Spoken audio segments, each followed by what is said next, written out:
देखो हमारा ray optics chapter क्या खत्म हो चुका है, उसमें क्या चल रहा है, न्यूमेरिकल्स चल रहा है। ठीक है, इसके पहले हम न्यूमेरिकल बता चुके हैं और उसी में और भी न्यूमेरिकल है जो इम्पोर्टेंट है बताना है। ठीक है, पहला क्वेश्चन लेते हैं। एक खगोलीय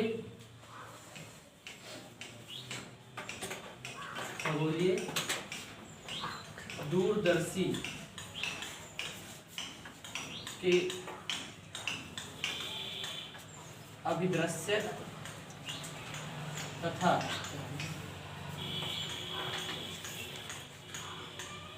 नेत्रिका लेंसों की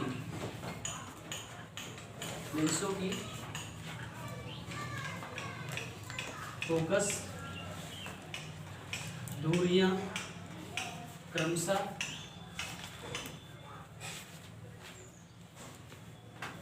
200 सेंटीमीटर तथा 5 सेंटीमीटर है। ठीक है, 5 सेंटीमीटर है। तो क्या करना है, प्रतिबिंब की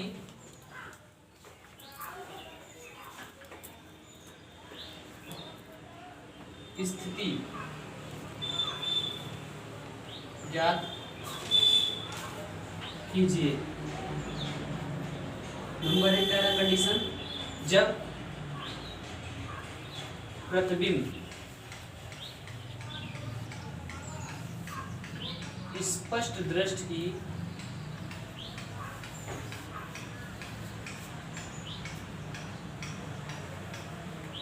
न्यूनतम दूरी पर बने।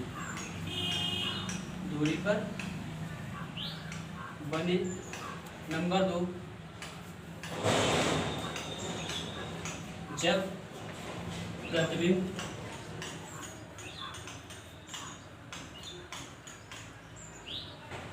अनंत पर बने। ठीक है, एक खगोलीय दूरदर्शी है जिसमें अभिदर्शक तथा नेत्रिका लेंसों की फोकस दूरियां क्रमशः 200 सेंटीमीटर तथा 5 सेंटीमीटर है। प्रतिबिंब की स्थिति ज्ञात कीजिए। पहला कंडीशन क्या कहा, जब प्रतिबिंब स्पष्ट दृष्टि की न्यूनतम दूरी पर बने। दूसरा क्या कहा है कि प्रतिबिंब अनंत पर बने। तो इसके लिए पहले देखेंगे क्या क्या दिया है। पहला क्वेश्चन से क्या है, जब प्रतिबिंब स्पष्ट दृष्टि की न्यूनतम दूरी पर बने। ठीक है, तो यहाँ पर दिया है जो हमारा अभिदर्शन लेंस है एफओ का वैल्यू कितना दिया है, 200 सेंटीमीटर दिया है। एफओ का वैल्यू 200 सेंटीमीटर और नेत्रिका लेंस को एफई से लिखते हैं। इसकी फोकस दूरी कितनी दी है, 5 सेंटीमीटर। एफओ 200 सेंटीमीटर और एफई 5 सेंटीमीटर। और पहला कंडीशन क्या कहा है, प्रतिबिंब की स्थिति ज्ञात कीजिए जब प्रतिबिंब स्पष्ट दृष्टि की न्यूनतम दूरी पर बने। हमने जब डेरिवेशन कराया था इसमें तो हम बताए थे कि स्पष्ट दृष्टि की न्यूनतम दूरी क्या होती है, 25 सेंटीमीटर। 25 सेंटीमीटर उसको हम कैपिटल डी से लिखते हैं। किससे लिखते हैं, कैपिटल डी से। कैपिटल डी बराबर कितना जाएगा, 25 सेंटीमीटर। क्योंकि जो हमारे स्पष्ट दृष्टि की न्यूनतम दूरी सामान्य मनुष्य के स्पष्ट दृष्टि की न्यूनतम दूरी होती है 25 सेंटीमीटर होती है। और अधिकतम दूरी मतलब कि ये तो निकट बिंदु हो गया और दूर का बिंदु क्या हो जाएगा, अनंत होता है। ठीक है, तो क्या कहा है कि हमको ज्ञात करना है अनंत पर बने। और एक चीज में और बढ़ाना है कि आवर्धन क्षमता ज्ञात करेंगे। क्या करेंगे, आवर्धन क्षमता। उसी से हमको पता चलेगा प्रतिबिंब कैसा बनेगा। आवर्धन क्षमता ज्ञात कीजिए। ठीक है, तो आवर्धन क्षमता इसमें निकालना है हमको। तो खगोलीय दूरदर्शी के लिए आवर्धन क्षमता का व्यंजक क्या होता है, m equal to minus f o upon f e और 1 plus f e upon d. F e upon d किस कंडीशन में है, जब प्रतिबिंब कहाँ बन रहा हो, न्यूनतम स्पष्ट दृष्टि की न्यूनतम दूरी पर बन रहा हो। ठीक है, किस कंडीशन में, जब प्रतिबिंब स्पष्ट दृष्टि की न्यूनतम दूरी पर बन रहा है तो हम फार्मूला ये यूज करेंगे। क्या, m इक्वल टू m का मतलब आवर्धन किसका, खगोलीय दूरदर्शी का आवर्धन क्षमता minus f o upon FE 1 plus f e upon D. हमको सब वैल्यू पता है ना, सब वैल्यू हम क्या करते हैं इसमें रख देते हैं। तो रखेंगे क्या हो जाएगा, m equal to minus f o, यानी कि एफओ का वैल्यू क्या है, 200 है माइनस 200 और एफई का वैल्यू क्या है, 5 है और 1 प्लस एफई का वैल्यू 5, यहाँ एफई है, एफई का वैल्यू 5 और प्रतिबिंब बना स्पष्ट दृष्टि की न्यूनतम दूरी पर, तो डी का वैल्यू क्या हो जाएगा, 25 सेंटीमीटर हो जाएगा। ये काटेंगे कितना आएगा 40 आ जाएगा, यानी कि -40 और यहाँ अंदर क्या हो जाएगा 5 एकम 5 55 25 कितना आ जाएगा 1 + 1/5 1 + 1/5। इसको आगे सॉल्व करेंगे तो कितना आ जाएगा 6/5 हो जाएगा। तो -40 गुणे 6/5 इसको सॉल्व करेंगे तो एलसीएम लेके, ठीक है 6/5 आया। तो m बराबर क्या हो जाएगा 5 से भागो 5 अट्ठे 40 8 से 48 होगा -48 आया। कितना आया, यानी खगोलीय दूरदर्शी की जो आवर्धन क्षमता है कितनी आई -48। इसका कहने का मतलब क्या है, प्रतिबिंब कैसा बनेगा, प्रतिबिंब उल्टा बनेगा। प्रतिबिंब कैसा बनेगा, उल्टा बनेगा। लिखेंगे अतः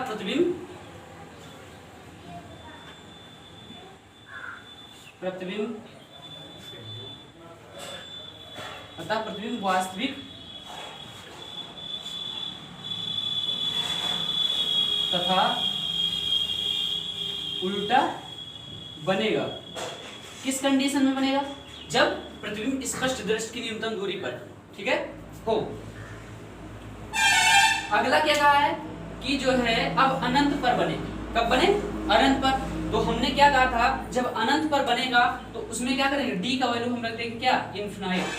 क्या रखेंगे, इन्फिनाइट, मतलब कि अनंत। तो इसमें हम रखते हैं इस फार्मूले में, इस फार्मूले में लिखेंगे रखेंगे तो क्या आ जाएगा, m = -f/fe और 1 + fe/d इन्फिनाइट हो जाएगा। डी का वैल्यू क्या रख देंगे, इन्फिनाइट, क्योंकि अनंत, दूर का बिंदु क्या होता है, अनंत होता है और प्रतिबिंब हमारा अनंत पर बन रहा है, ठीक है। अनंत पर बने, कहा गया कि अनंत पर बने। तो ये क्या जाएगा, तो पूरा ये वाला 0 हो जाएगा, यहाँ 1 बचेगा। तो क्या बचेगा हमारा m = -f/fe तो यहाँ पर वैल्यू रखते हैं f होगा, f कितना है 200 है, तो -200 बटे fe का वैल्यू 5 है, 5 है, 5 से भाग देंगे m = कितना आएगा -40 आएगा। अब यहाँ -40 आया, -40, तो इस कंडीशन में भी क्या होगा, प्रतिबिंब वास्तविक और उल्टा बनेगा, ठीक है। अतः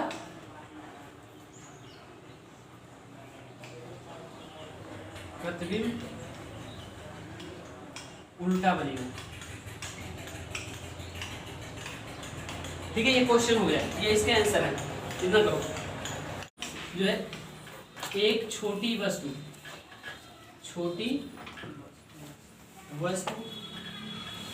सरल सूक्ष्मदर्शी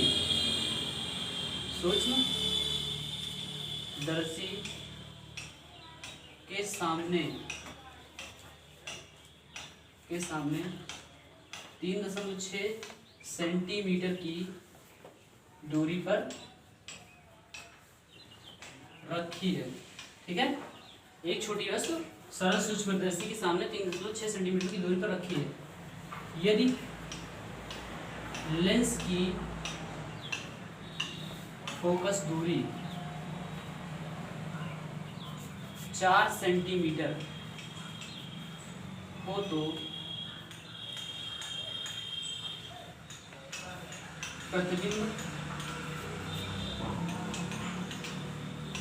कहाँ बनेगा तथा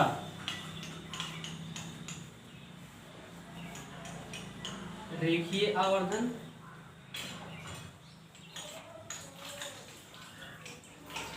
व कोणीय आवर्धन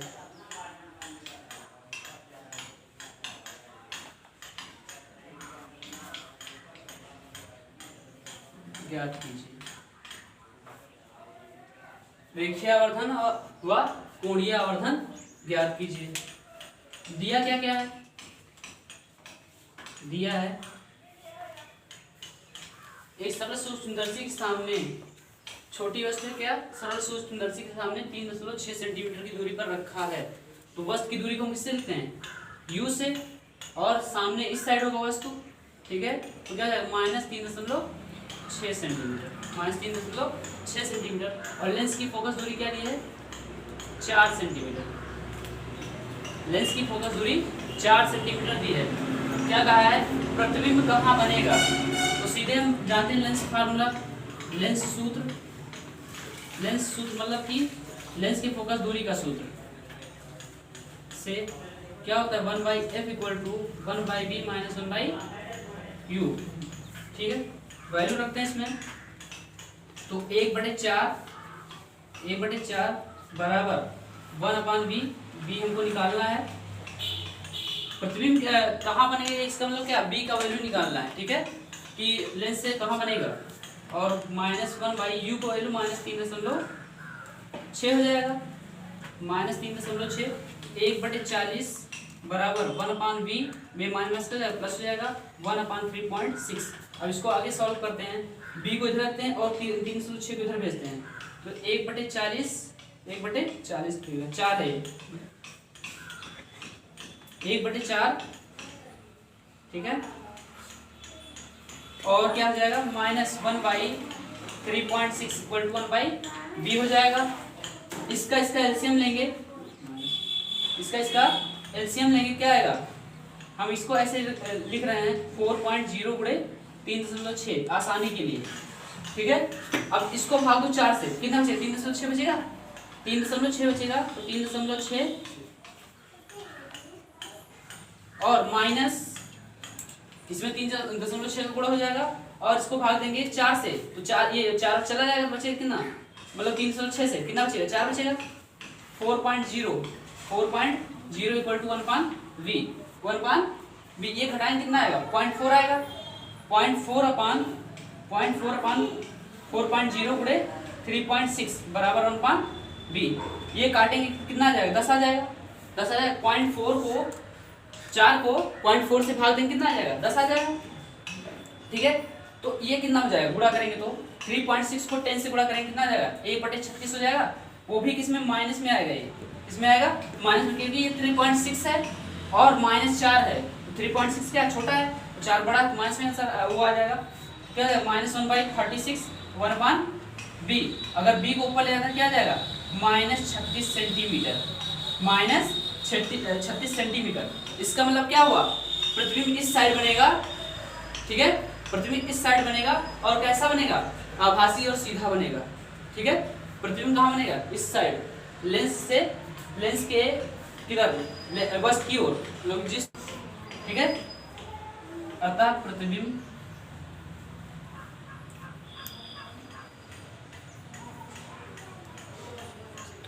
वस्त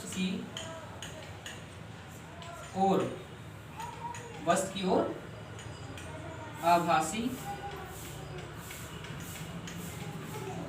सीधा बनेगा। ठीक है, आभासी सीधा बनेगा। अब क्या कहा है कि रेखीय आवर्धन ज्ञात कीजिए। तो रेखीय आवर्धन स्मॉल m इक्वल टू क्या होता है, b/u।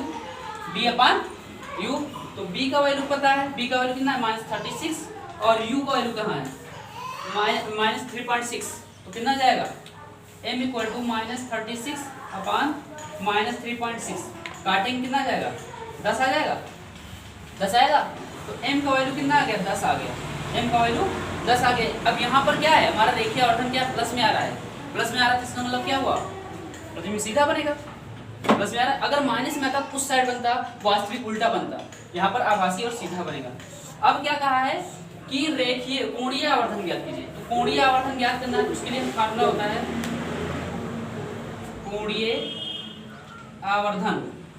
कोणीय आवर्धन के लिए फार्मूला था D/u, यानी कि D क्या है, स्पष्ट दृष्टि की न्यूनतम दूरी हुई।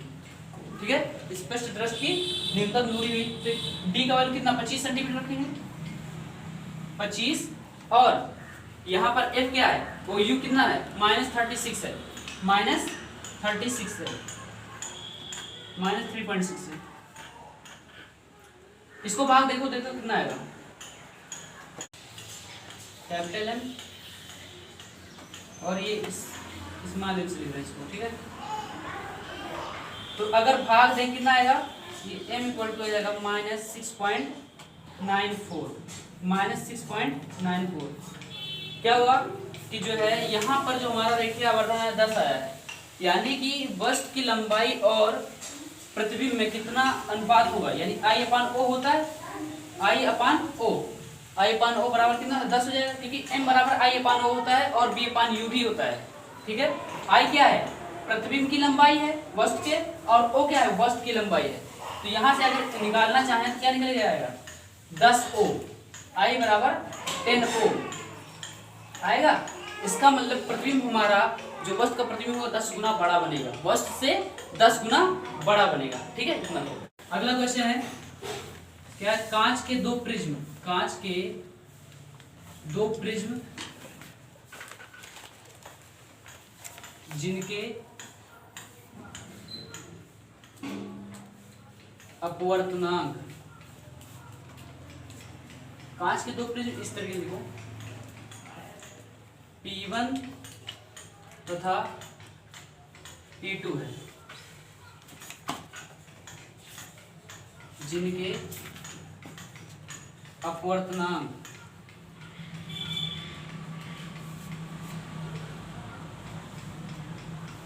N1 बराबर 1.54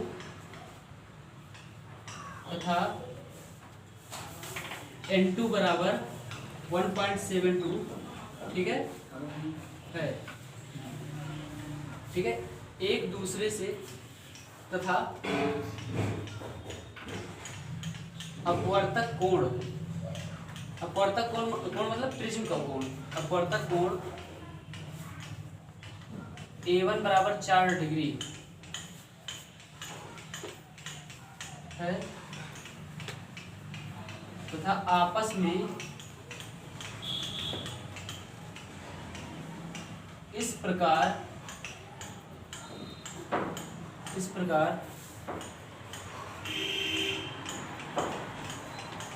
मिलाकर रखे गए हैं कि विक्षेपण बिना विचलन के उत्पन्न हो तो इसके लिए A2 लेंगे, P2 के लिए अपवर्तक कोण क्या लेंगे, अपवर्तक कोण A2 का मान ज्ञात कीजिए।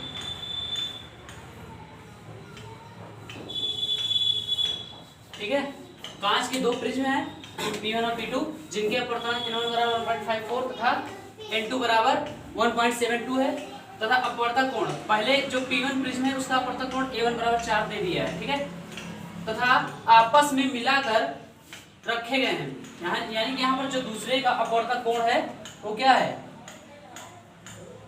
A1 बराबर 4 डिग्री और A1 बराबर 4 डिग्री हुआ A2 तथा आपस में मिलाकर रखे गए हैं कि इस प्रकार रखे गए हैं विक्षेपण क्या बिना विचलन उत्पन्न हो, बिना विचलन मतलब यानी कि उसका जो विचलन कोण होगा डेल होगा क्या होगा, जीरो होगा, क्या होगा, जीरो होगा।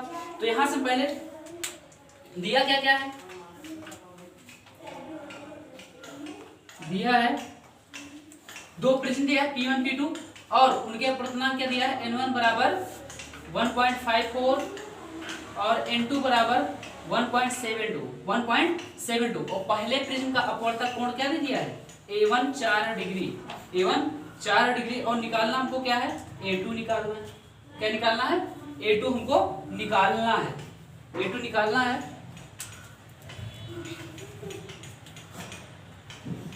तो यहां पर क्या क्या, विक्षेपण बिना विचलन उत्पन्न हो, विक्षेपण बिना विचलन उत्पन्न हो, यानी कि डेल का जो हो हमारा विचलन कोण क्या हो, जीरो हो, विचलन कोण जीरो हो। तो पहले प्रिज्म के लिए विचलन कोण डेल 1 हो जाएगा, दूसरे के लिए डेल 2 हो जाएगा, मतलब कि दो प्रिज्म दिए हैं, तो पहले के लिए हम क्या लेते हैं, डेल 1, पहले के लिए डेल 1 ले रहे हैं, तो डेल 1 प्लस डेल 2 बराबर 0।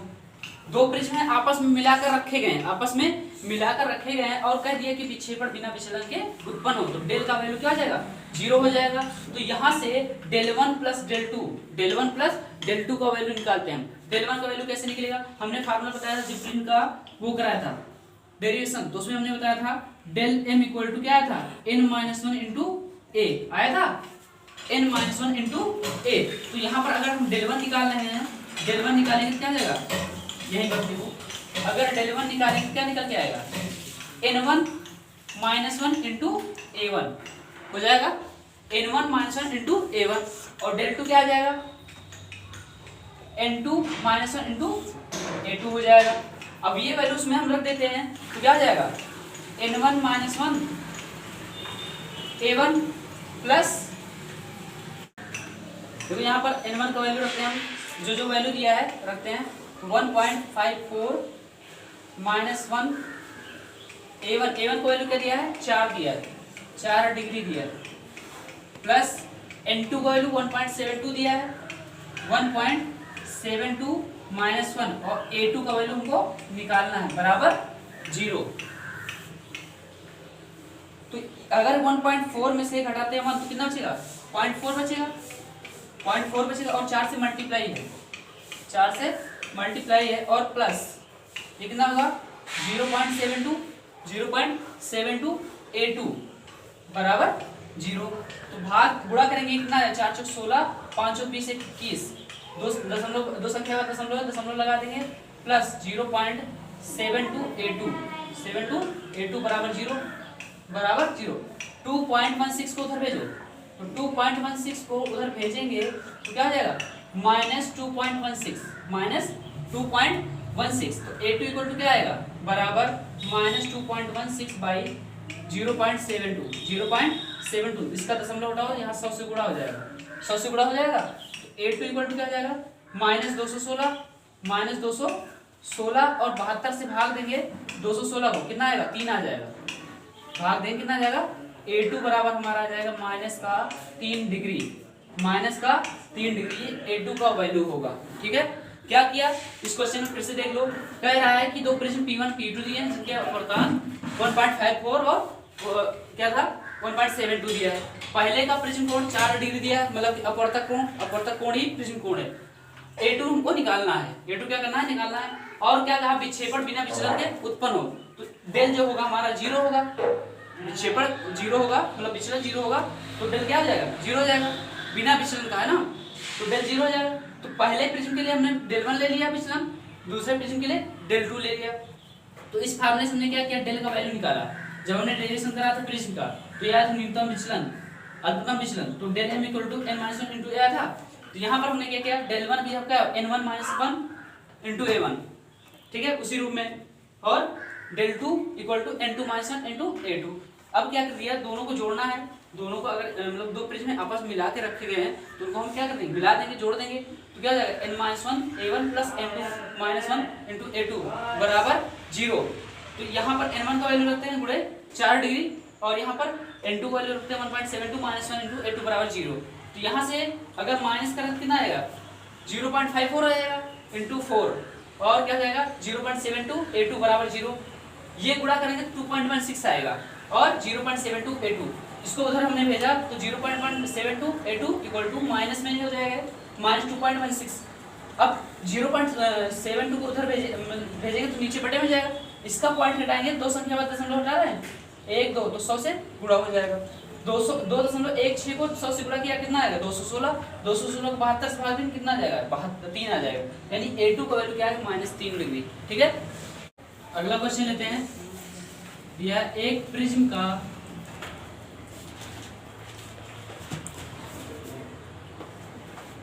अपवर्तक कोण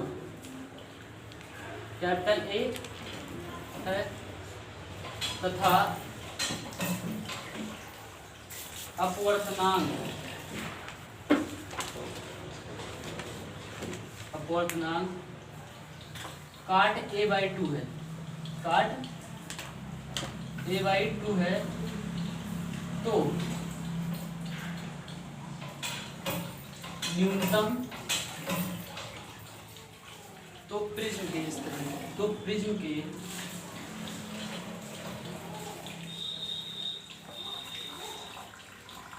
न्यूनतम विचलन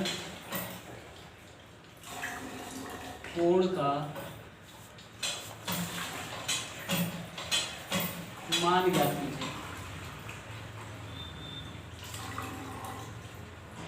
ठीक है, एक प्रिज्म का अपवर्तक कोण A है तथा अपवर्तनांक काट A/2 है, तो प्रिज्म के न्यूनतम विचलन कोण का मान ज्ञात कीजिए। किसका मान कह रहा है? न्यूनतम विचलन कोण। तो अपवर्तक कोण क्या दिया है? दिया क्या क्या है? दे दिया है हमको, दिया है अपवर्तक कोण, इसे हम बोलते हैं प्रिज्म कोण। क्या कह देंगे? प्रिज्म कोण। ठीक है, ये है कितना? A दिया है। ठीक है, और अपवर्तनांक क्या दिया है? अपवर्तनांक दिया है cot A/2 यानी n का वैल्यू n बराबर cot A/2 दिया है। ठीक है, और हमसे पूछा क्या है? न्यूनतम विचलन कोण। न्यूनतम विचलन कोण जिसे हम डेल m से लिखते हैं। किससे लिखते हैं? डेल m से लिखते हैं। न्यूनतम विचलन कोण को डेल m से लिखते हैं। तो यहाँ पर से ध्यान से देखना, हमने फार्मूला जब उसका अपवर्तनांक कराया था क्या आया था? प्रिज्म के अपवर्तनांक के लिए n equal to sine del m plus A/2 upon sine A/2, ये फार्मूला आया था। Sign del m plus A/2 और साइन A/2, ये फार्मूला प्रूव कराया था। तो यहाँ पर देखो n का वैल्यू क्या दिया है? cot A/2, और जो हमारा अपवर्तक या प्रिज्म कोण है तो A ही है, उसमें कोई चेंजिंग नहीं। तो यहाँ पर इसका वैल्यू रखेंगे हम क्या? cot A/2। cot A/2 equal to sine del m plus A/2 और साइन A/2, साइन A/2। अब क्या करना है हमको? इसको चेंज करना है किसमें?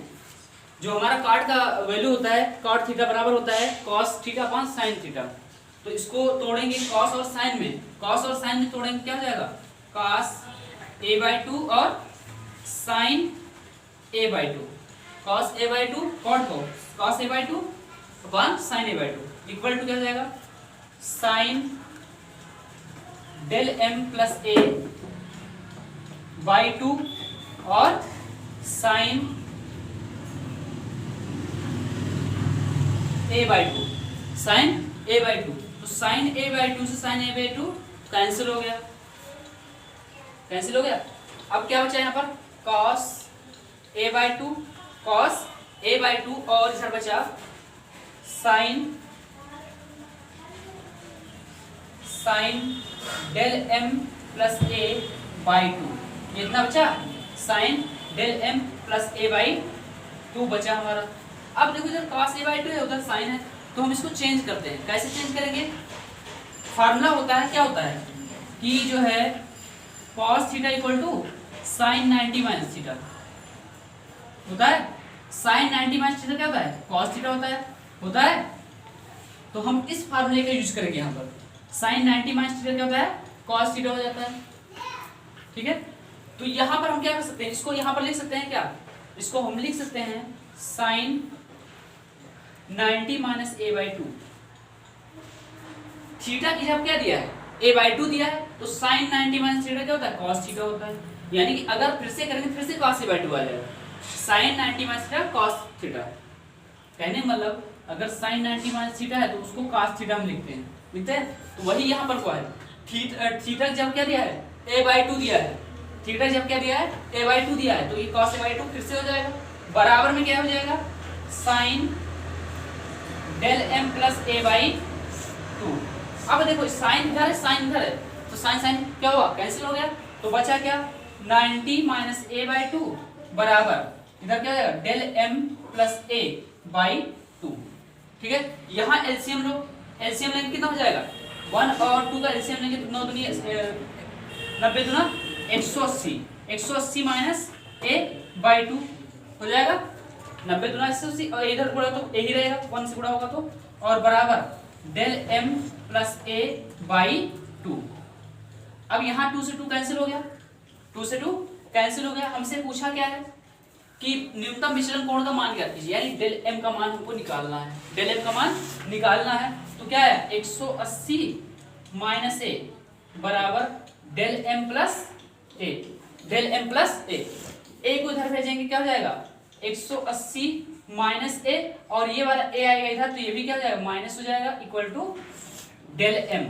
डेल एम क्या है हमारा न्यूनतम विचलन कोण है, तो डेल एम बराबर क्या आ जाएगा answer, del M equal to 180 minus A कितना हो जाएगा -2a हो जाएगा। ये हमारा आंसर आएगा न्यूनतम विचलन कोण प्रिज्म का। ठीक है, फिर से देख लो एक बार कि जो है दिया था अपवर्तक कोण ए दिया था, तो अपवर्तक कोण मतलब प्रिज्म कोण होता है, और अपवर्तनांक काट a/2 दिया था। हमसे पूछा था न्यूनतम विचलन कोण, न्यूनतम विचलन कोण को हम डेल एम से लिखते हैं, एम का मतलब मिनिमम, एम का मतलब मिनिमम। तो यहाँ से हमने जब प्रिज्म का डेरिवेशन कराया था, तो वहाँ से प्रिज्म के अपवर्तनांक के लिए फार्मूला आया था, क्या आया था sin del m plus a/2 और sin a/2, और n का वैल्यू काट a/2 दिया है, काट a/2 दिया है। हमने cos काट क्या किया, cos और sin में चेंज किया, तो हमको पता है कि cot थीटा जो होता है cos theta upon sin theta होता है। तो यहाँ पर थीटा जब a/2 दिया है तो क्या हो जाएगा cos a/2 sin a/2, और इधर क्या है sin del m plus a/2 और sin a/2, तो ये sin a/2 से कट गया, तो क्या आया जाके cos a/2 equal to sin del m plus a/2। ठीक है, उसके बाद फार्मूला कौन सा यूज किया, sin 90 minus theta equal to cos theta. ठीक है, तो हमने क्या किया cos को लिख दिया क्या sin 90 माइनस a/2, यहाँ पर थीटा जब क्या दिया a/2 दिया है, तो उसको sin में चेंज करके क्या sin 90 माइनस थीटा, यानी कि sin 90 माइनस थीटा जब क्या a/2 दिया है। ठीक है, तो ये cos a/2 आ जाएगा, उससे वैसे y करेंगे, तो इधर क्या है sin है, sin से sin क्या हो कैंसिल हो, तो बचा क्या 90 माइनस a/2 और डेल m प्लस a/2। अब यहाँ पर हमने एलसीएम लिया, तो दो इधर मल्टीप्लाई एक इधर मल्टीप्लाई, तो 90 दूना 180 माइनस a/2, और ये वाला इस 2 से 2 कैंसिल होगा, आया क्या 180 माइनस a बराबर डेल m प्लस a को इधर भेजेंगे क्या हो जाएगा 180 माइनस a, और ये वाला a क्या होगा माइनस हो जाएगा इधर, इक्वल टू डेल m, तो डेल m इधर आएगा, तो डेल m इक्वल टू क्या 180 माइनस a क्या हो जाएगा -2a हो जाएगा। ये हमारा आंसर आएगा। ठीक है, अगला क्वेश्चन, एक प्रकाश किरण जिसका जो अपवर्तनांक दिया है n बराबर √2, ठीक है, प्रिज्म से होकर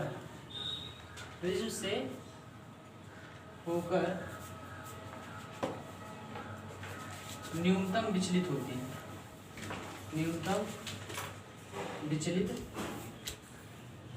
है, ठीक है। एक प्रकाश किरण प्रिज्म से होकर न्यूनतम विचलित होती है यदि आपतन कोण का मान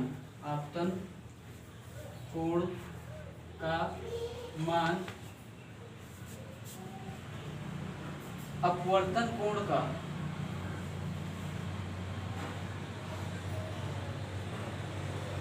दोगुना हो तो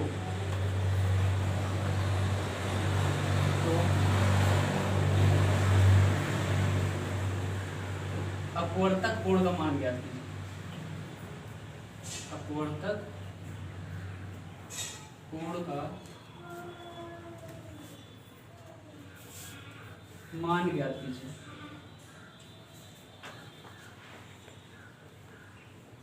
ठीक है, दिया एक प्रकाश किरण n बराबर √2 प्रिज्म से होकर न्यूनतम विचलित होती है यदि आपतन कोण का मान अपवर्तन कोण का दोगुना हो तो अपवर्तक कोण का मान ज्ञात कीजिए। ठीक है, यानी कि प्रिज्म कोण। ठीक है, दिया क्या क्या है, दिया है जो है n बराबर √2 और क्या कहा है आपतन कोण मतलब I से लिखते हैं आपतन कोण को, अपवर्तन कोण का दोगुना है तो I बराबर 2r। अब हमसे क्या कहा है जो है अपवर्तक कोण का मान ज्ञात कीजिए, अपवर्तक कोण का मान ज्ञात कीजिए। तो यहाँ पर हम सबसे पहले क्या चलेंगे स्नेल के नियम से। ठीक है, स्नेल के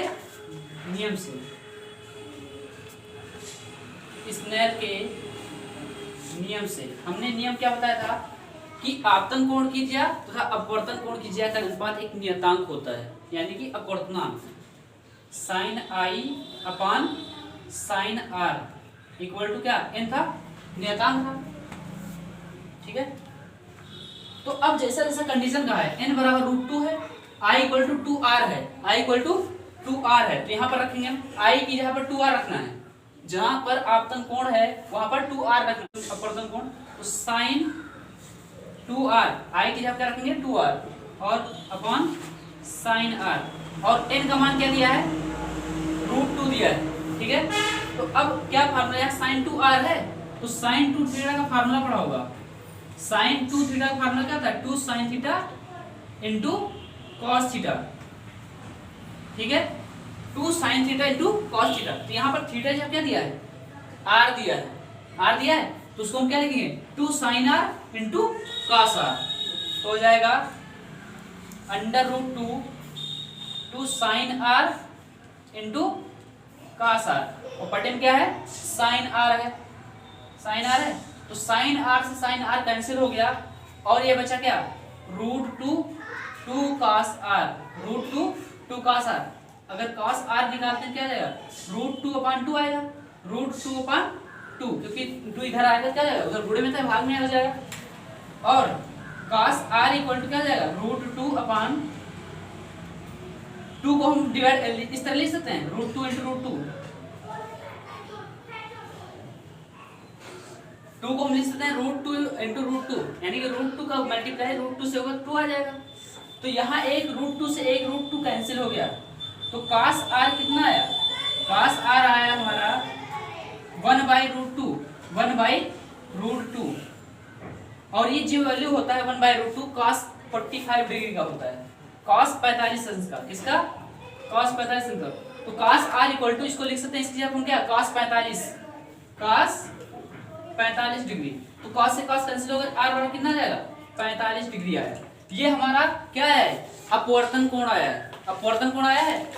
अगर यहाँ से हम निकालना चाहें आपतन कोण तो क्या निकल के आएगा, आपतन कोण क्या निकल के आएगा, अगर कह दे क्वेश्चन में इसे कहा नहीं है निकाल दे रहे हैं, तो I बराबर क्या है 2r, I बराबर 2r और 45 डिग्री कितना 90 हो जाएगा, 90 हो जाएगा। अब हमने क्या बताया था कि जो है अगर न्यूनतम विचलन की स्थिति हो तो प्रिज्म कोण क्या होता है, वहां पर निकाला था क्या r1 + r2, जब प्रिज्म का डेरिवेशन कराया था तो वहां पर क्या आया था a बराबर r1 + r2, और क्या कहा था कि न्यूनतम विचलन की स्थिति होगी तो हम क्या करेंगे r1 बराबर r2 कर देंगे, बराबर में r ले लेते हैं, ठीक है।